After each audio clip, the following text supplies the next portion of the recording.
كتير في الشغل بنسمع كلمة رقابة، سواء بقى رقابة داخلية، رقابة خارجية، مراجعة، تفتيش. بس السؤال الأهم، هل في رقابة عليك وإنت لوحدك ولا لأ؟ النبي صلى الله عليه وسلم قال: اتق الله حيثما كنت.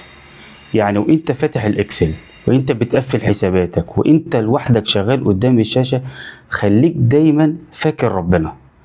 الرقابة في المحاسبة اتعملت عشان تمنع الغلط، تكشف التلاعب، وتحمي المال.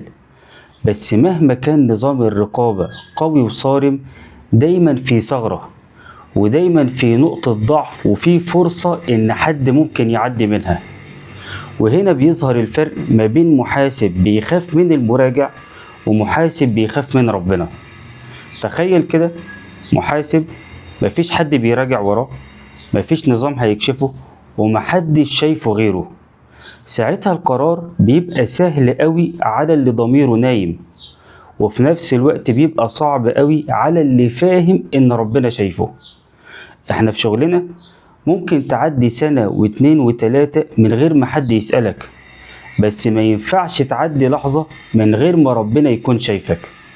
خلي بالك ان الرقابة الداخلية بتشتغل معاك وقت الشغل وبس، بس رقابة ربنا بتشتغل معاك على طول الخط وطول الوقت. وهنا المحاسب الحقيقي مش بس اللي بيقدر يلتزم لما حد بيكون شايفه وباصص عليه، المحاسب الحقيقي هو اللي بيلتزم حتى لو هو شغال لوحده.